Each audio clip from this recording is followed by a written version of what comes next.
इस वीडियो में हम बात करेंगे कि SPSS की कुछ ऑप्शंस के बारे में जो कि हैं सेलेक्ट केसेस और सॉर्ट केसेस। डाटा से जाएंगे हम सेलेक्ट केसेस और सॉर्ट केसेस करेंगे। आपके सामने एक डाटा फाइल है, इसमें जेंडर का वेरिएबल है, 1 का मतलब मेल है, 2 का मतलब फीमेल है।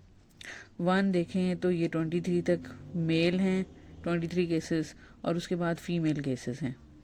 अब हम जाएंगे केस को सॉर्ट कर दिया जाए, तो सॉर्ट केसेस में जाएंगे, जेंडर सेलेक्ट करेंगे, उसको हम सॉर्ट में डालेंगे और ओके कर देंगे।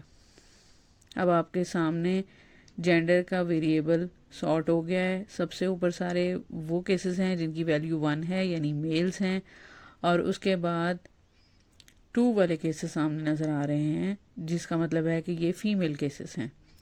1 केसेस 152 हैं, और उसके बाद सारे फीमेल केसेस हैं। इस तरह से इसको हमने सॉर्ट कर लिया है। आपको अगर वैल्यूज़ कंफर्म करनी है तो आप जेंडर में जाके वैल्यूज़ कंफर्म कर सकते हैं, 1 is male and 2 is female. इसके बाद दूसरे ऑप्शन की बात करते हैं जो कि है सेलेक्ट केसेस। ट्रांस डाटा में जाएंगे, हम सेलेक्ट केसेस में जाएंगे। सेलेक्ट केसेस का मतलब ये है कि आप केसेस सेलेक्ट करें और उसके बाद उन्हीं केसेस के ऊपर कोई भी एनालिसिस रन किया जाएगा, बाकी केसेस के ऊपर एनालिसिस रन नहीं होगा। इफ़ कंडीशन सेटिस्फाइड को करेंगे। इफ़ अब हमने जेंडर के ऊपर करना है, हम चाह रहे हैं मेल्स पे हो एनालिसिस, फीमेल्स पे ना हो। जेंडर को सिलेक्ट करेंगे इज इक्वल्स टू 1, क्योंकि मेल को हमने 1 की वैल्यू दी है। इसको कंटिन्यू कर देंगे, पेस्ट कर देंगे या ओके कर देंगे। ओके करेंगे तो आपके सामने क्रॉसेस लग गए हैं 152 के बाद तमाम केसेस के ऊपर। इसका मतलब है कि सिर्फ मेल केसेस सिलेक्ट हुए हैं, फीमेल केसेस सिलेक्ट नहीं हुए।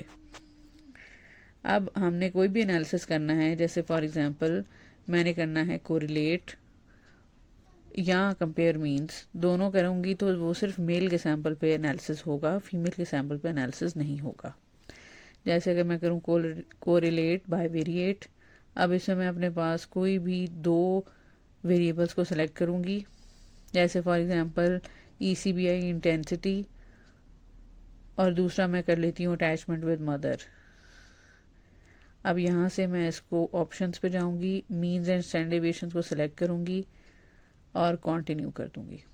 इसके बाद मैं इसको पेस्ट करूँगी। आपके पास सिंटेक्स फाइल है, इसको सेलेक्ट करें और रन कर दें एनालिसिस। अब आपके सामने आउटपुट फाइल खुल गई है।